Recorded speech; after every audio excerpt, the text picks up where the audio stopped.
Be the right club. Be the right club today. Yes!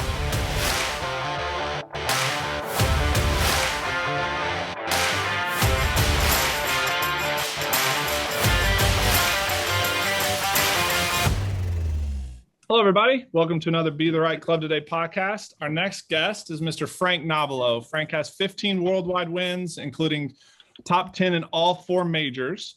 He is also probably the best commentator in golf that we have today. Frank, welcome to the podcast. Thanks a lot. But I'd sort of right now, I think I'd take Hell's 15 PGA Tour wins, to be honest. A major, a couple of players, things like that. That'd be what I'd swap for. Well, Frank, I don't want your job as a commentator right now. So I figured you're going to say it. You're fantastic at it. You just finished up the PGA. Tell us about that, what went on up there, and how the week went. I think Mother Nature, Hell, really determined how the event was going to go. I remember playing in '94 at Southern Hills. I think you did too. So the golf course, to be honest, when I first went around, I couldn't recognize a single hole. I really didn't. Hans and Jim Wagner have done a great job. But the hot, balmy conditions that we had the first 2 days, also with the lopsided draw, to be fair, Justin Thomas probably played 2 to 3 shots better than anybody else those first 2 rounds. But then when the weather flipped in the afternoon and Zalatoris took the lead, it looked like it was going to be one of those championships where, c'est la vie, you're on the wrong side of the draw, that's it. Then looking even at the leaderboard on Saturday, it was one of those ones where if you're not inside the ropes, so to speak, you probably wouldn't tune in because there's a lot of names that people really didn't think were household names or names that they could recognize. But it added to a totally different flavor. There's lots of major championships like that we've played in over the years. So it had a different flavor. I really did feel bad for Mito. I thought he hung up extremely well on Saturday. And then he got off to a pretty good start on Sunday. And if that birdie putt on 17 goes, and I was on Jim Rome's show the other day, and he had 1,000 different ways he could have played 18 and probably make 5 and win. But it's, Mother Nature kicks in at the start, and then the golfing gods said, no, it's not going to be you today. But I still thought it was a great championship. I think it was fun to watch, actually. And, hats off to Justin and Bones. Justin played great, and he played smart on 17 on the first playoff hole. He laid it up, hit a good iron shot in there, and made his birdie. And he actually probably won the tournament when he hit the 3-wood on the green. That put all the pressure on Will, and he just played great, I thought. So. Yeah, I'm glad you brought up his tee shot on 17 and second playoff hole, because I think that's the defining shot that I'll probably remember in years to come from that PGA Championship. Yeah, he was. He hit it exactly like he wanted to. He stared it down to the end. You could just tell it had a good feeling the whole time the ball was in the air. As a person watching on TV, you can't see that ball, and I don't know where it's going to end up, but I could tell by the way he was looking at it. He thought it was really good. And Chase, it lacked one thing, though. It lacked Justin Thomas saying, be the right club today. So Frank, I have to ask this question. What was it like not having the defending champion there? It was rough. I don't know if I feel sympathetic to Phil. That's probably the best way to put it, because, I've got to know him since the late 80s, early 90s, when he first sort of cracked out on tour. I think Nick Faldo put it extremely well, where, when you start a career off and you win a PGA tournament as an amateur, I think it was 1990, and then you cap it off by being the oldest major championship of all time, hell, better than anybody. This tournament or this career, this professional golf, is about competition. And Phil earned that right to compete. But, he's looking at something else, which has got dollar signs on it, perhaps. Maybe it's the book. I actually do have a copy here. I haven't read it, but it just delivered this week. So I'm curious to know. I hear all the rumors like everybody else. I'm not certainly going to just give them more credence because I don't know what to be true. And that's, I think, the weirdest thing about these last 6 months. All we are is just basically recycling rumors. So to get back to your question, Phil earned the right to play. And I think in years to come, when it all comes out, I'd like to think that that would be one of the biggest regrets of his career. It's a bit like Tiger Woods. I remember Tiger winning his 15th major in 2019, and we had COVID, and I sit at Amen Corner there. And normally when you get off the 11th green and you walk back to the 12th tee, there's a special ovation. And it would have been even more grand in 2020 when Tiger Woods was coming up that hill. But because of COVID, he was denied that. And 2022, Phil, for his own reason, did not get that ceremonial walk as a reigning PGA champion and also the oldest major champion in the history of the game. So you mentioned Tiger there. I've had 3 joint replacements. I know what it's like to deal with pain. Walking uphill and downhill is both difficult, and I can see even on TV it's hard for Tiger to do that too. I can tell that he's in pain doing that.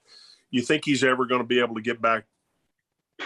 Well, it's a bit like Bryson DeChambeau. We're all expecting him to break down to some degree, even though he's much younger. So if you keep doing what you're doing, you in this game is as much about finesse and touch.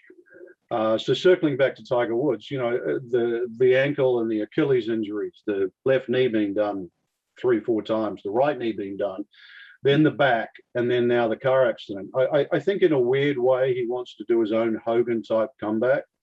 The fact that he could, in that condition, make cuts in both majors at the start of this year, when you consider some of the players that haven't, that alone I think has been a great achievement. I remember turning on to watch the father and son. I don't know if you did at the end of last year. I did.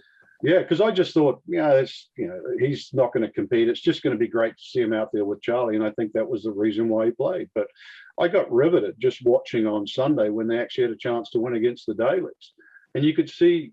And I think this is the biggest thing that would probably answer your question. Now you get it more than anyone else. All of a sudden, the look was still in his eyes.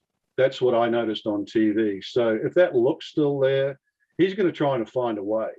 And he'll probably keep trying to find a way until he can't walk. And I think on one hand, that's incredible. That's why we play this game. We play to compete until you can't play anymore. I know back injuries and took me out. I know you've had that, similar issues. So when you can't do it anymore, that's when you're forced to stop. At the moment, Tiger's just still trying to find a way to get it done. And I think that's a lesson to everybody. You too. Frank, there was a lot that was said about Mito's decision on 18, hitting driver. Faldo was very critical of those guys, really of him pulling out driver. Do you have any opinions on that, 3-wood versus driver there in that situation?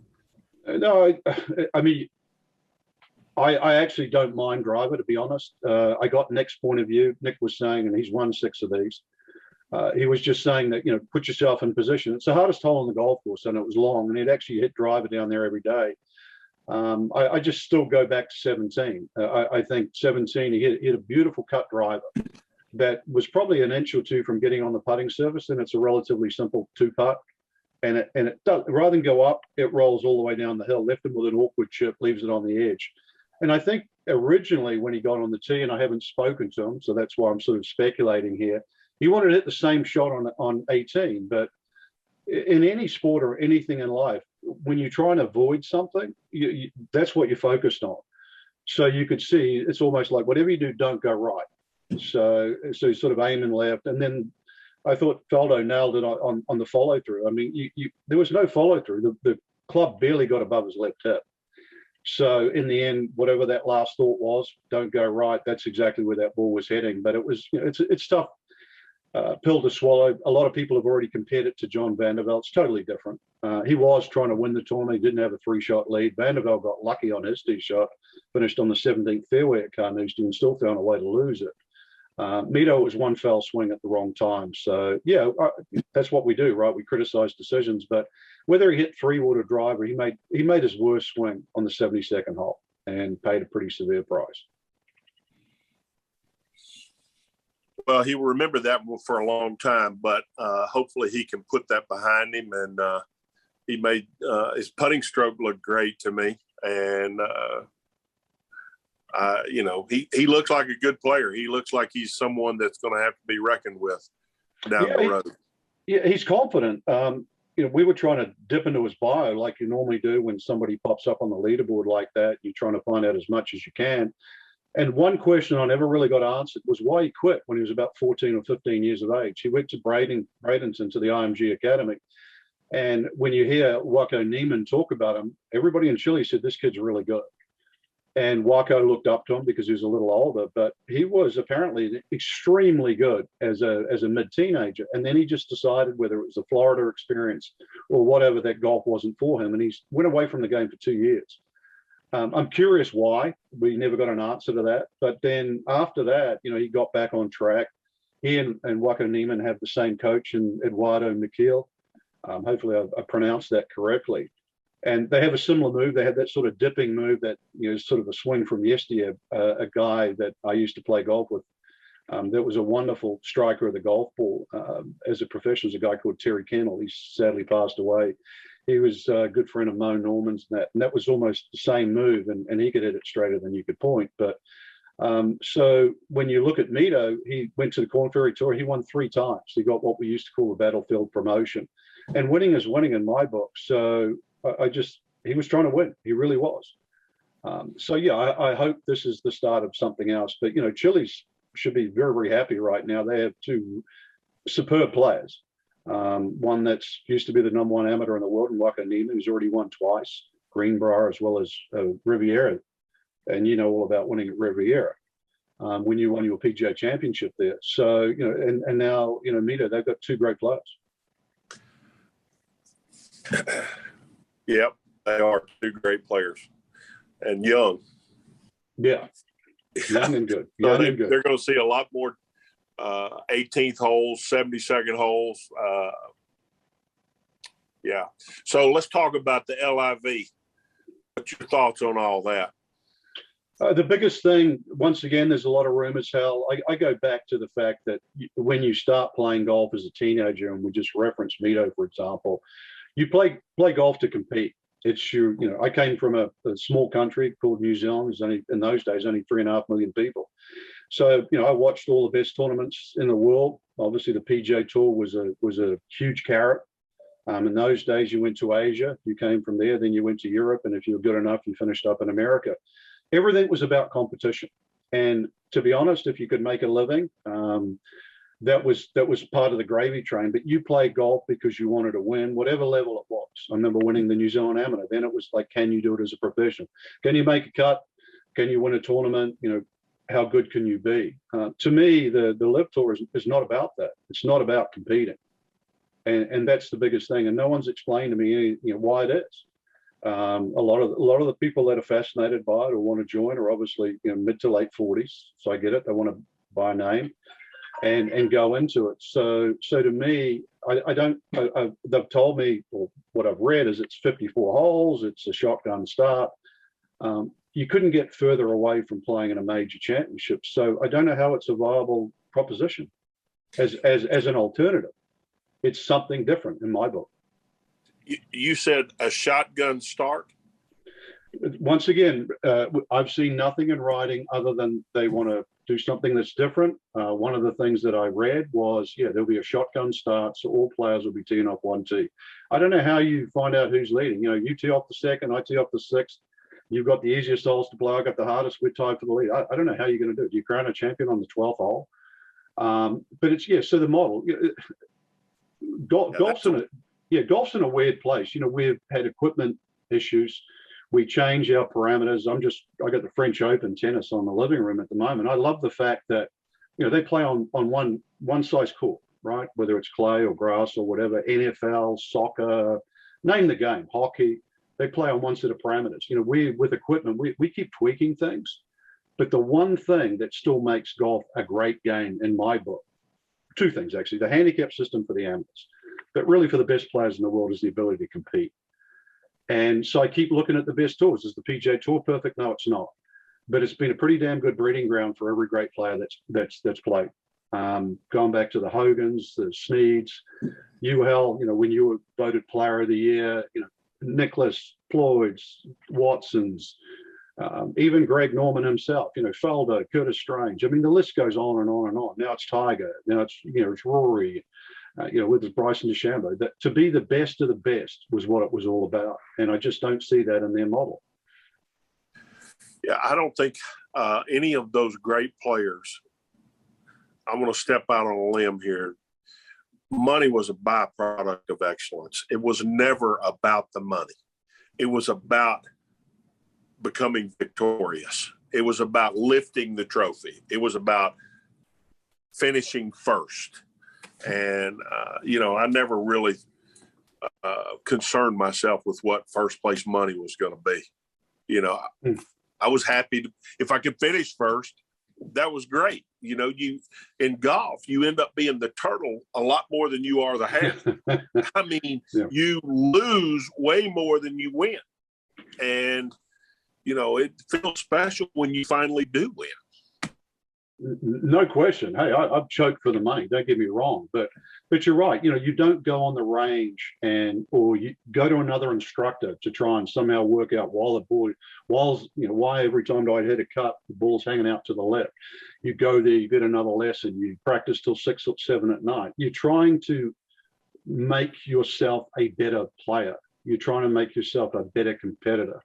You're trying to think better. You're trying to be better than the guy you played against today and tomorrow, and on it goes. That search to get better. And the game's always moving forward. Those chains are always moving forward. So you can't afford to do anything other than go back to the range and grind a little harder. And I know they have more tools today in TrackMan and the statistics and that. That's just avenues to try and get these guys to be better. And I love the way they play.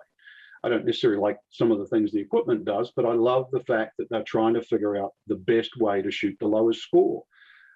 And that part is what has gone through every single generation. We had days in the locker room, where people would say, how'd you play? And you invariably got the answer, well, I hit 12 greens and, I had a bad down the greens. And then the follow-up question, well, what'd you shoot? And whereas nowadays, these guys just say, how'd you play? And they go 68. That's it. It doesn't matter how I play. It doesn't matter if I had 6 fairways or 6 greens. It's all about shooting the lowest score and how high up the leaderboard and can you win. And I don't think they should ever change. So Frank, to that point, why do you think we're seeing so many young players have so much success now, say earlier than they would in you guys' era? I think equipment is part of that. When I grew up, clubs were heavier. You got hand-me-downs. So if you look at some of the people that played golf, probably 3, 4, 5 years of age when they first started, a lot of them had some ungainly swings because they're lifting very heavy equipment. I think some of those US kids clubs are tremendous for young kids if you're going to play that early. The alternative was you started playing golf a little later when you're strong enough to swing the club. You now have equipment with massive sweet spots, the middle-headed driver, the longer shafts. So these guys, they can get better quicker. Golf was more, you were more a surgeon before you were a builder. That's really what it was. You had to learn all the little stuff and fiddle around. You had to think. Whereas nowadays, they've figured the game out there. I know Scott Fawcett, for example, Texas and the decade system, is they really analyze the game, and distance is paramount, especially with the course setups. If you make a course longer and longer and longer, then you have to hit the ball longer and longer and longer. That's all there is. It's not about so you're actually giving in to that. And the game is, in my opinion, got a little more sterile because of that. But I purely think equipment. And there were good athletes every era, but these guys are training more specifically for golf. You even see that on the LPGA with the work ethic. But I really do think it's equipment. Kids clubs are better. The fact that you have a driver that goes straighter now, you have a launch monitor. For example, I would have loved a launch monitor. We were taught to hit down and down and down and down and down. These guys are taught to hit up and up and up. So, sometimes we went down a rabbit hole. It might take you a year to get out of it. I covered an Asia Pacific Amateur Championship. There's a guy on the leaderboard this week called Lucas Herbert, Australian guy, and I was at Royal Melbourne. And I watched him in the practice round. I was just going around, and he had like 3 or 4 snap hooks. Looked like he was going to have a bad week. And he went to the range, and he hit. I think he hit 8 or 9 drivers. That was in front of a TrackMan. Goes, I thought so. And then went and spent the rest of the time in the chip and putting green. Played well that week. So it's the ability to diagnose. I think that's the biggest thing. And also, there's actually a bit of a throwback mentality, and I know I'm going on here. There's a bit of a throwback mentality where it's not about pretty swings anymore. It used to be if you were technically a good swinger, or hell, I know when you went to Jimmy Ballard, if you followed a certain model, then that was the way to get better. This is sort of a little bit like Hogan. I know we got his tournament this week. at Colonial, it is about digging out of the ground. If my characteristics of hitting the ball are spot on according to TrackMan or FlightScope, then I play with it. Whether I have a strong grip, a weak grip, doesn't matter what I do. So there's a little bit of a throwback with the new version. It's interesting. I love your answer about the kids clubs starting out, because we talk about a lot of times you'll see some of the old school swings looking a little bit unique because of not having video or not. We didn't talk about, you guys didn't talk about swing plane and draw lines and all the stuff that some of the guys do now. But I also think the fact that they were long and heavy clubs and kids had to figure out how to get it to the top any way they could, where now with US kids, it's so light, they can actually handle the club correctly. That's a great point. I never really thought about that, kind of helping the aesthetics of the golf swing and make kids better earlier, faster. I think that's a great point. Yeah, if a lot of friends of mine, they play tennis professionals where I live here at Lake Nona. And I asked a similar question actually to them, and I got the same answer. When they learned, for example, with a wooden racket, it was much heavier. Their strokes were different. And now these kids, and same thing, they're getting younger, really good tennis players, whether they be male or female. They got lighter equipment and different strings. So there is an analogy there between like tennis and golf. And it's weird, even biomechanically, the way in which they teach tennis players has now become very, very similar to the way in which they teach golfers. So, sometimes you learn by getting out of your own sport, looking at others, and you find you finish up with exactly the same answer. So Frank, if you were voted head of the USGA, if you were able to initiate change in golf, where would you start? I would have started limiting the length of the club a long time ago. I was at they used to have an international dinner at the Augusta when there wasn't as many international players, and I remember sitting down there with members of Augusta National, and this would have been, I think it was circa 1995, and that was when metalwoods, everybody was trying to reduce loft on a metalwood. It was like 6 degrees. I think Curtis had a 6-degree driver. We had a spinny ball, and we had a similar conversation, like, what would you do? And I said, well, I would draw a line in the sand, like right now. I'd limit loft. The lob wedge was just about to come out. And I think maybe 1 or 2 players had it or whatever, but I'd limit loft on both ends. We thought that you're going to finish up with a driver with like 2 degrees. So we were wrong on that. But I thought if you put a limit on the clubs, the length, then even what they could be made out, because we were into graphite, and the graphite in those days wasn't nearly as good as what it is now. But I said, what happens if there's some new ceramic or whatever? Let's just limit the materials that you can make it by, limit the length, and therefore we're not going to go out of control. Because what has happened over these last 20 to 25 years is it's ball and driver. They tweak one and then they fine tune the other. So you get this, leapfrog effect to get more and more out of a club. And more and more out of the ball. And I think that's wrong. All you do then is you just make a course 50 yards longer on each and every hole. So that costs an enormous amount of money. So we've got to stop that. And so to answer your question, Hal, yeah, I would have limited length a long time ago. I would have limited materials, and I would have limited loft. And that's what I would do. I would try to pull some of that back. And consequently, then you have to change the ball. Because if you don't have 60 and 65-degree wedges, you have to put spin back on the ball. And you would do it that way. So they've reduced spin and given you more loft to give you an even easier launch. So basically, they're giving you an automatic car instead of a gear shift. Well, I'd love to see the ball spin a little bit more, because the game is more exciting when the ball will curve a little more readily, or it'll shoot up into the wind. There was not a more difficult shot in the world than a pitching wedge over water into a 25-mile-an-hour wind, and you know that. I can hear it in your voice, yeah. We felt it. We've all felt it. Frank, how would you describe, you're around tour players all the time, and we get asked the question a lot from our listeners, how do you practice? How do tour players practice? What can you help our audience learn from being inside the ropes and watching these guys every week?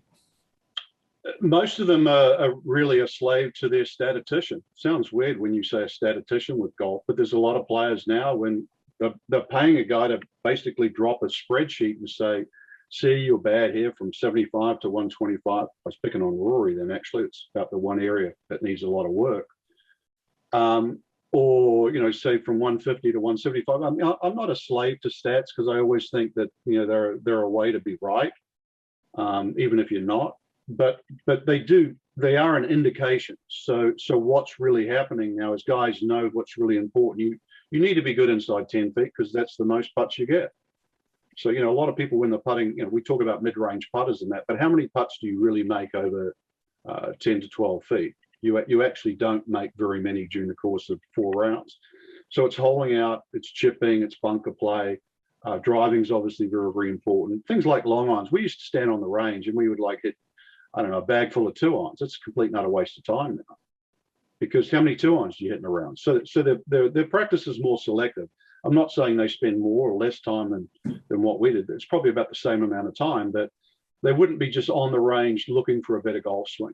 Sometimes we did that. Probably, well, I know I did that a little more than I should. And sometimes I practiced with clubs that really I didn't use that much that week. So they're a little more, it's more like a race car. What sort of tires do we need for the track and that type of thing. So their practice has become more specific. And also they don't play all the time like we did. Sometimes you played either injured or you played with half a game. You learned to score. A lot of if these guys aren't ready to play, they pull out. So it's a different approach. They play, they play in high gear. So they train that way. They train whether it's hit the ball a long way or they train to be a little more aggressive. And aggressive just doesn't mean hitting it every flag. They're still trying to hit a smart shot, but they're in top gear most of the time, and they don't really like playing golf in any other condition other than top gear. Do you think there's too many coaches? Do you think they have too many people on their teams now? Well, that's a product of money, I think. If I offered you $5 and if I offered somebody $5 an hour for a job, nobody's going to take it, right? Make that 5,000 and they're bashing the door down. So the PGA Tour has done a great job, and Europe and anywhere else in the world where prize money's gone like this. I mean, the winner of the PGA Championship last week got $2.7 million. So you can afford to have a masseuse, a coach, a trainer, and whatever. And they're going to tell you how important they are too. So yeah, in some respects, I do answer with your question, but also they're training, as I just said, to be in high gear. So they want all the things that keep them there. Whether it's a sports psychologist, because now social media and all that, they're doing a lot of peripheral things that sound and look good. But, to me, just going up to a young kid, giving them a golf ball, looking them in the eye is huge. And you don't see that as much. You see someone run away and tweet and go, hey, what a fantastic golf course. But I'm like, are you really relating to the fans and all that? So a lot of them, I think, are more in a bubble now than ever before. I probably say that from an envious point of view because I was never allowed this luxury to play what I think is an amazing era for golfers. They make a ton of money. They really do, and they play. Golf courses have never been better. Condition-wise, agronomy's through the roof. You get perfect conditions just about every single week. It's pointless saying a golf course is in good condition, really, because they all are. And, we played in some courses that weren't that good. You had metal spikes, greens were bumpy. But going back to your question, yeah, they've got, you could trim some of the state, get rid of a couple of people in your camp. But yeah, it's not unusual for people to have a statistician, a coach, a trainer, and, a psychologist. An entourage. Yeah, I didn't want to use that word, but yeah, things have changed, haven't they, Frank? yeah. Hey, it's tough. Not always for the better, but also, I try to resist answering as a better old twisted golf pro because I that's what we are to our kids sometimes. So I try and look what I think is better. I do think they play extremely well. I really do. There's no criticism on that. And also they find the best way to deal with this equipment. This equipment gives them an advantage. So they are trying to maximize it. I have no fault with that. But I also think they're good enough to play with, we could reduce the equipment a little bit and they'd still be damn good players. They really would be. And then we wouldn't have to have these, we can have an 8,000 yard long golf course soon. It's ridiculous. And that's going to be the only way. The 16th hole last week, because it was the hole that I was covering, 527 yards, par 5 for the members. Early on the week, they're hitting a drive and an 8-iron. I mean, so what about the rest of the clubs in the bag, And you could have par 3s that are 240, 250 in excess. It was good to see that the players hit clubs other than a wedge all the time, but there is some Dustin Johnson, when he was world number one a few years ago, I think he was like 90% of his shots were 9-iron in, par fours. This is a crazy number. Yeah. Yeah, that is crazy. Well, I'm glad I don't have to hit a 350-yard drive. I don't ever remember hitting a 350-yard drive. Right? Al, you would have. Yeah, you used to button it anyway. I mean, it didn't matter what club you hit. I mean, how many? You probably could count on one hand how many fairways you missed in your career. Oh, that's a gross exaggeration. I missed plenty of fairways, but not when I play with you. So Frank, talking about the 16th hole again at Southern Hills, where you ask the members, they're going to say that's a driver 3-iron, driver 4-iron, driver 3-wood for a lot of those guys. With tour players, it's almost like we're getting to a point where the Dustin Johnson is the LeBron James of basketball, where your average YMCA rec pickup game, those guys can't play at all, and they're comparing themselves to LeBron James, who's so far above and in a way so much better than they are. And that's how Dustin Johnson is, and these guys and Justin Thomas are, and you guys were, compared to the average player. Is bifurcation, whatever the word is it an option? Are we going to have to get to that point? Because if you come teach with us at the academy, we get a lot of guys that they need all the help they can get. Like this game's not getting any easier for them. I always thought golf was better than any other sport because we could all play together. And I'm not saying, hey, I dined out in pro-ams every single week, but the beauty of our game is that, and I'm going to date myself and go back to the wooden driver days, but you would play with the odd amateur that popped it past you every now and again. Hopefully not on a regular basis, but they might hit one that day, or you got on a par 3 and you're all roughly on the same tees, and they hit a shot and it was close. It was the closest in the group. Now, in a pro-am, for example, which is still extremely important part of the PGA Tour, the guy goes, hey, see you later. He goes 80 yards further back to the back tee, and he hits a 5-iron. Then eventually he walks about 80 yards back. The amateurs are hitting the same club, nearly. They really are.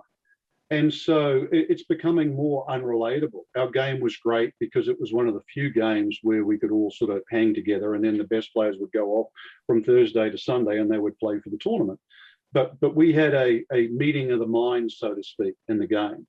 And that has been severed with equipment, because this equipment suits better players. It really does. And I had a friend of mine, he's in the hotel business, and he was going to do a drive, like a driver testing. And it was $500 or whatever it is. And I told him not to. I told him to buy a small Mevo, which was a launch one. And I said, well, what's that going to do?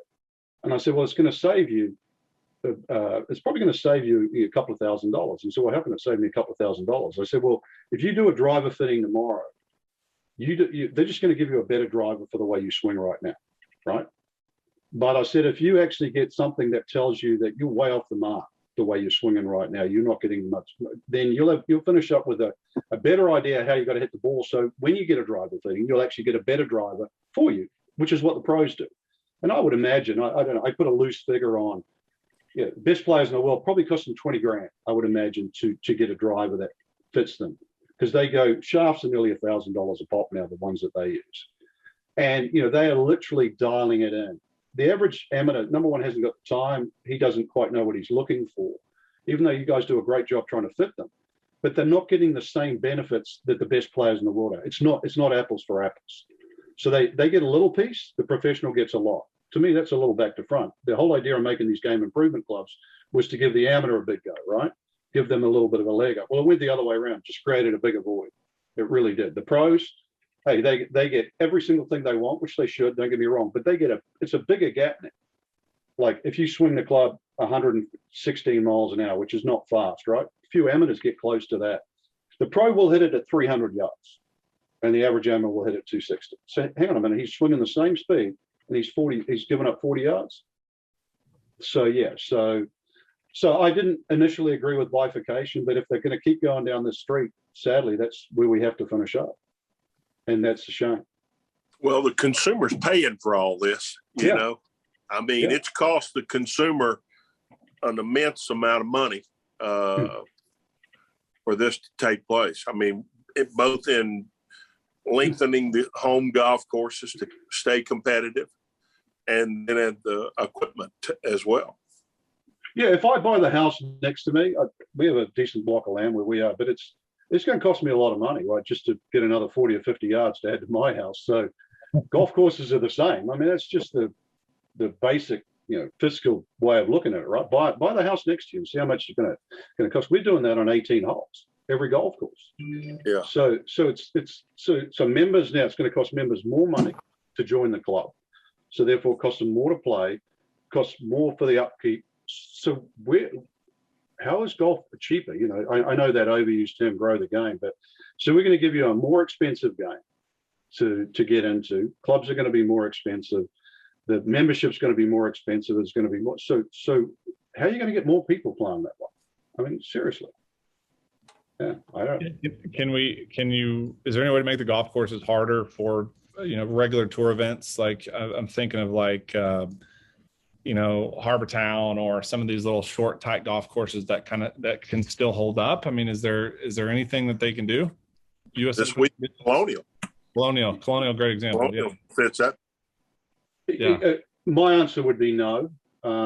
It's just going to frustrate them. That's all. It's like getting a Formula One car and we'll throw a little oil on a couple of corners. Yeah, it's great. They're going to drive slow, but they're going to crash as well. It's like, and it's an admission of guilt. Really, it is. If we've got to go to a really small track where they can't fit, basically. So now they're going to hit 2 and 3 irons and 4 irons off a bunch of tees, either that or drive at the bush all day long. Then we're basically admitting that the only way we can reduce the scoring is to give them something short and finicky. Because if you give them 7,500 yards and make the greens 12 and a half, and just you can stick the flags anywhere, and it just sprinkles with rain the night before, they shoot 25 under, 20 under every single time, unless the wind blows or you go short and dinky and all over the place. I mean, and it's hard because Hilton Head was it still is great golf course when it was played. Davis Love won around there. He's one of the longest hitters on tour, right? Half a dozen times. It's hitting 1 irons and he would drive it down. And Colonial was the same thing, but I'm going to go there this week, and there's holes like the horrible horseshoe, which is 3, 4, 5, right? Well, actually 2 for a start. 2's drivable now, which is crazy. But 3, 4, 5, you really had to golf your ball, right? One hole went right to left, and it was a really good driving hole. Now they hit 3 because they run out of fairway. And then the next hole was top of the tree. It was a piece of timber or your best long iron. And then 5 along Trinity River there. I remember John Mahaffey telling me he played a practice round with Hogan and he pulled out a 1 iron. And Hogan gave him the sponsor's exemption. And Mahaffey's telling me the story when I work with them. And he goes, and Hogan looked at him, grabbed the 1 iron, stuffed it back in the bag and said, son, if you can't hit driver down here, you shouldn't even think of turning pro. And it's a great story, but that would never be applicable today because driver wouldn't be the club, just with the shape of the hole. So it's a shame. It's a shame that these guys don't get to be challenged the way on these great golf courses, the way they used to. And we're going to see the same at St. Andrews this year. This could be the Watershed Open. They could conceivably drive 8 of the par 4s, which is just tragic. It's tragic. Yeah, catch the right wind, or if the wind doesn't blow at all, they're going to tear that place up. Yeah, and it's St. Andrews is it's a golf course. Hell, I don't know. Tell me what did you think of St. Andrews? You probably wouldn't have liked it the first time around, and then grew to like it. Well, one of the things, there's a lot of blind shots at St. Andrews, especially off the tee. Yeah. Just hit it over there. And, Americans don't like blind shots. they have a hard time you can't commit to something you can't see. And, I guess Hogan said, I can't hit a blind shot because I can't hit something I can't see. Well, we've kind of all lived by that. And so I never was a huge fan of St. Andrews. I appreciated and respected the history that was there, but I don't know. It wasn't my favorite place. Muirfield's my favorite golf course over there. So. Yeah, Muirfield's a fantastic thing. That's arguably the greatest links as a pure links, but Yeah, with St Andrews, they used to have an event called the Dunhill Cup, which was a team event. New Zealand doesn't have a lot of professionals, so I got to play it like 11 or 12 years. And so I remember that's the first time I ever played with Curtis Strange. I was like 22, 23 years of age. Curtis was playing for America. So I have a little bit of affinity for the place, and I played a couple of Open Championships with there. So the Dunhill Cup was in October, and the Open Championship is always in July. So you would play that golf course, and it would never play the same. And that was the beauty of it. You could have a golf course that was, close to 7,000 yards that could host an Open. A kid could learn on it. You could play with your wife around there, and you could all play. Like, the beauty of that is everybody could play. Right. And I think, going back to your previous point, I think that's the problem now with the bifurcation talk, is that you could design, we're very close to it. You got to design one course over here for the best players in the world, and then another course. Even now, if I was to go and play now, I can't play their course. Got no chance. So I got to play somewhere else. You play much, Frank? No, my back's still bad. I'm middle Mickey, man. I got a plate in this arm and a plate here, and I got a back that's about 100 years old. So, and I'm a rheumatoid arthritis sufferer. Yeah, so I'm bitter, twisted, and miserable. Apart from that, I'm happy. So. Hey, all those. Well, I know about having metal in your body. I got 2 artificial hips and an artificial left knee, so I can't go through a metal detector without it. Well, you couldn't before anyway. all those people that said golf wasn't a sport, it'll wear you out over the course of years, right? Yeah, will. Yeah.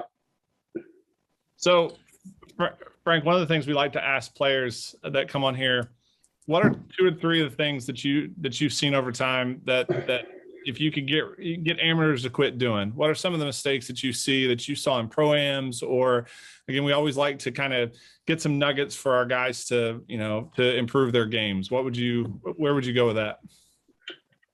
Number one, the focus should be on the swing and not the ball. And I don't mean as in trying to get a pretty swing. I mean, a lot of people just hit at the ball. So invariably, when we're trying to do a little bit of a teach on the air, even though the time is very, very limited, like pitching, for example, the ball, because it lies so tight to the ground, you see the average amateur, they grab plenty of loft. And I'm not blaming that, because a lot of the players on TV, they see use a lot of loft. But they'll take a whopping great divot. They'll hit so steep on a pitch shot.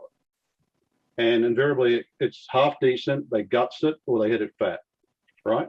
So they got 3 shots and one in between. If you look at the best players in the world, they're very, very shallow. So the club just grazes the grass, because they're not just hitting at the ball. And it's the same whether it's a drive or a long iron. The focus is almost like this ball's the animal. Like, if I don't hit it, then it's not going to go anywhere. Well, the last time I checked the golf swing, you had a position to start off with, right? Then you had a backswing and you had a through swing. And the ball gets hit in the process. And if you watch all these young professionals or the old ones, they all did that. I was looking at a Hogan swing yesterday, and that's never changed. But if you look at the average amateur, everything is just focused, like almost this ball isn't going to move unless they hit at it. And I really think a lot of the shots, if they're a little more through it, in other words, if they actually made sure they completed their swing and the ball was hit in the process, I really think that would help. Alignment's another thing. You invariably see, because everything's focused at the ball, I'm going to just pick a number. I don't know, it's probably wrong, but 90% of the average amateurs are shut at address, for example, because they're looking at the ball. So they're focused this way rather than looking at the target. So when they look up, they always look over if they're a right hand, they look over their left shoulder. And you know that, whereas all the best players in the world are normally, it's ball to target, right? Ball to target. And that's also why they swing through. And you see that in other sports too. I think when you see an amateur play, I don't know, hit a softball or a baseball, they sort of hit at the ball rather than, the professional, they're almost throwing the bat out. They're making sure they complete the motion. And I think that would be the biggest thing. And that's not that hard, whichever way they swing it. I just think, the ball gets hit in the process, but they're just fixated, like, I got to hit the ball. No, it's great stuff. That's what I would say. Yeah. Well, Frank, you've been great. We really appreciate you being on. I know your time is valuable, and you're always on the air. And it was nice of you to take the time out to do this for us today and all of our listeners. So thanks a bunch. Well, thanks, Al, and you too, Chase. But Hal, I miss the days you and Freddie walking down the fairway. So they're the one thing we can take, and I know it makes it sound like old men, but memories. So the people that you that you enjoy the journey with, you never forget. And Hal, you're always one of those. So cheers, my Well, man. you are too, Frank. I appreciate you saying that. I miss those days, and I bet you do too. Yeah, I do. Yep. We love to compete, and you can't take that out of someone. You're dead right. You're dead right, my friend. Thank you, Frank. Have a great day. Cheers.